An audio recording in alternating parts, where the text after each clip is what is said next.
I didn't realize how much of our lives Mr. Hayashi controlled until after he died. He lived in 203, next to my room in a decaying apartment block on the edge of Tokyo called Sunlight Heights. The name was a lie. The hallways smelled like mold and old cooking oil, and the only sunlight that ever reached the building slipped in for a few minutes at noon and then fled. Hayashi-san called himself the Caretaker of Invisible Things. Lost your keys? He opened your door with tools he just happened to have. Wi-Fi down. He appeared with a spare router. Creepy man following you from the station? He walked you home with a flashlight, chatting softly until your heartbeat slowed. I moved into 205 in April. The first night, he knocked as soon as I finished unpacking. I'm Hayashi from 203, he said, holding a tray with hot tea and a small dish of salt. I always greet new tenants. Purification, you know. Before I could answer, he was inside, sprinkling salt into the four corners of the room with practiced movements. There, he said. Now this place accepts you. If anything feels wrong, call me. Even if it's late. Especially if it's late. He left a card with his phone number on my fridge. His handwriting was small and neat, like a teacher's. Back then I thought he was just a kind, lonely man who liked feeling needed. A girl on the third floor jumped from the roof in June. Her name was Rena. I knew her only as the fashion student who carried rolls of fabric up the stairs and fought with her boyfriend loud enough that I could hear every insult through my headphones. One Sunday morning I woke to the sound of police radios. From my window I saw yellow tape around the parking lot and Rena's boyfriend on the curb, shaking. Neighbors clustered together in pajamas, whispering. In the middle of all of it, moving calmly from person to person, was Hayashi-san. He handed paper cups of tea to people who cried. He spoke quietly with the officers.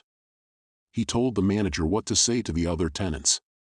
Everyone listened to him as if he'd rehearsed the scene many times. When I met him later on the stairs, his expression hadn't changed. Terrible business, he said. But not surprising. How can you say that? I blurted. It shocked everyone. He tilted his head. Did it? He asked. Her fights got louder. Her garbage piled up. She stopped answering the door. People broadcast their collapse long before they act. No one wants to see it. Couldn't anyone have helped her? I asked. I tried, he said with a small shrug. In the end, everyone chooses what to do with the rope they're given. The way he said it made me shiver. Like he was talking about equipment, not a person. My best friend Aya hated him from the start. She lived 2 stations away but spent most weekends at my place, complaining about her cafe job and stealing my instant ramen.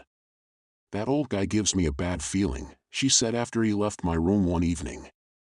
Why does he know what time your classes end? Why does he care which nights I stay over? He just worries, I said. No one worries that much for free, she muttered. In October she started dating a coworker named Yosuke. He was older, with dyed hair and a musician's clothes. At first he was charming, he brought her coffee at work and walked her to the station. Then small things changed. His grip on her wrist when she said she was busy. The way he read her messages without asking. The way he referred to my apartment as that place like it was a disease. 3 months later she showed up at my door with a split lip. He was drunk, she said quickly when I stared. He thinks I'm cheating because I'm always here. It's my fault. I make him anxious. It's not your fault, I said. Do you want to break up? She hugged her knees. Sometimes, she whispered. But he says if I leave, he'll do something stupid. How do you walk away after that? That night, I stepped out onto my tiny balcony for air. On the other side of the concrete divider, Hayashi-san was smoking. Your friend is troubled, he said without turning. Her boyfriend hit her, I said. She still blames herself. There are people who absorb violence and people who export it, he replied. She's the first kind. He's the second. They don't fit in small buildings. That's a strange way to put it, I said. I think about balance, he said. Cracks. Wait. Sunlight Heights is old. Too much strain in one corner and the whole thing fails. He tapped Ash into the darkness. It's my job to notice where the pressure builds, he added quietly. 2 nights later I arrived shaking. I think he followed me here, she said. I saw him by the mailbox. We peered through my peephole. Yosuke was downstairs, pacing by the entrance, phone in hand, jaw clenched. The fluorescent light above him flickered. He said he hates this building, Aya whispered. He says people here are losers trying to drag me down. If he knows which room is yours. She didn't finish. My phone buzzed. A message from an unknown number. Don't open the door. I'll handle it. 203. We waited, holding our breath. Through the peephole we watched Hayashi-san appear at the bottom of the stairs, hands in his pockets. He spoke to Yosuke. I couldn't hear the words, only the rhythm, Hayashi calm, Yosuke sharp. At one point Yosuke shoved him. Hayashi didn't fall. He just stepped back, smiling faintly. After a few minutes, Yosuke stalked off toward the street.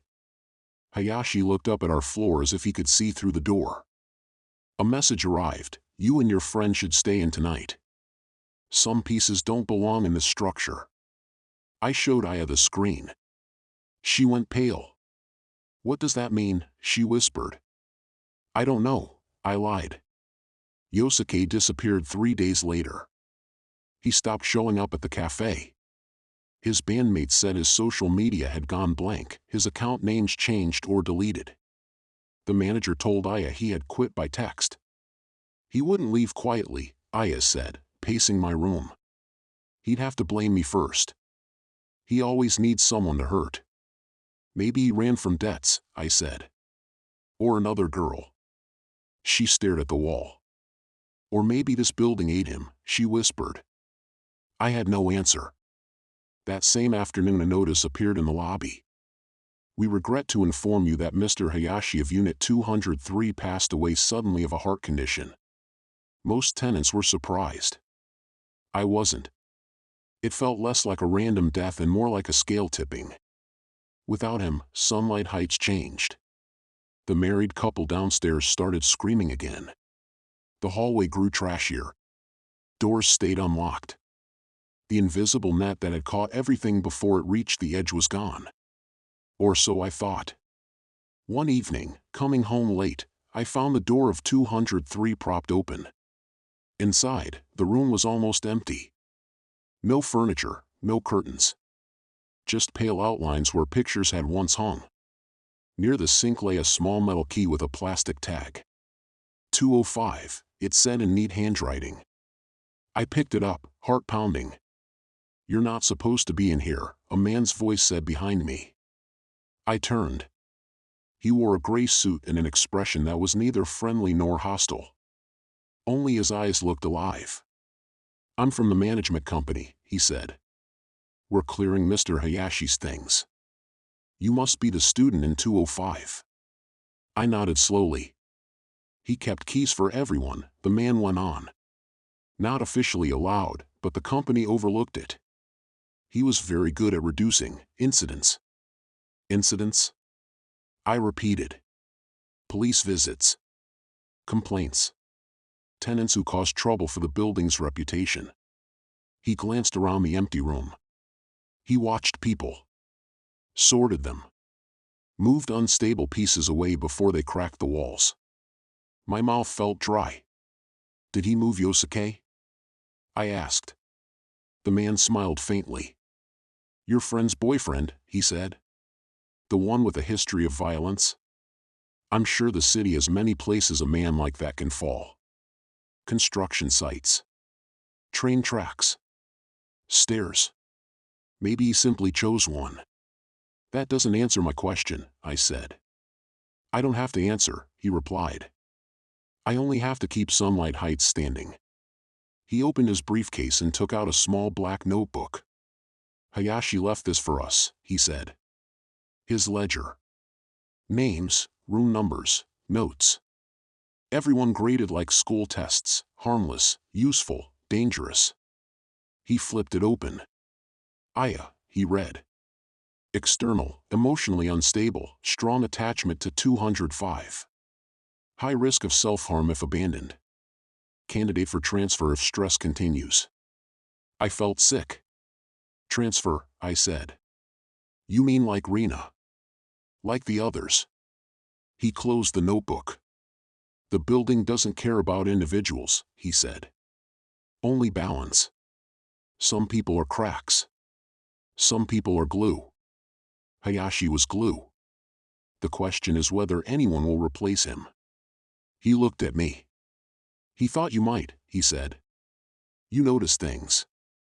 You feel responsible. You already watch your friend at the railing, don't you? I didn't answer. The man slipped the notebook and the key into my hand. Keep them, he said.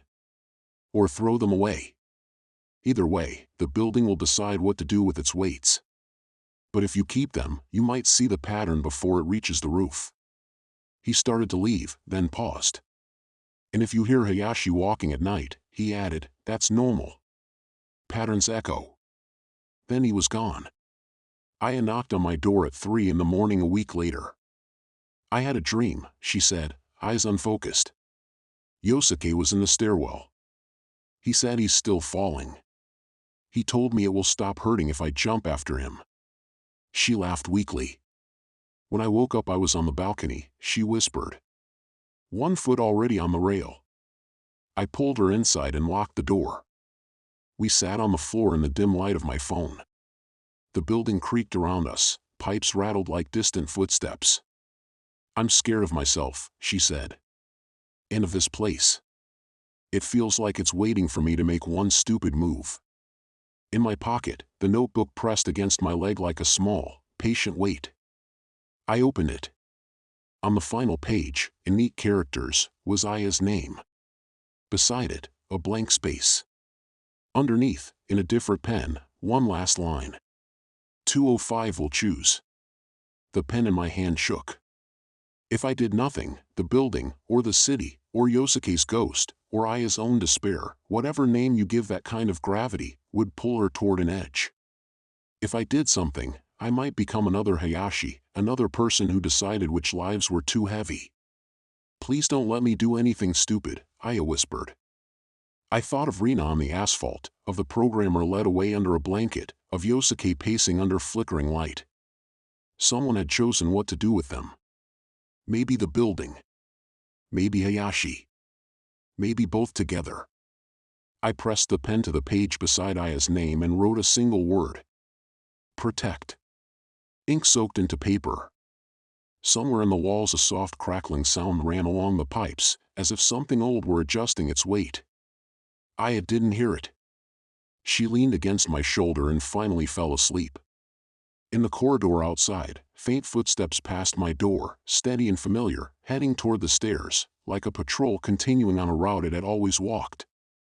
I listened, the notebook still open in my lap, and understood that in Sunlight Heights, there would always be a caretaker of invisible things. The only question now was how far I would go to keep the balance from breaking.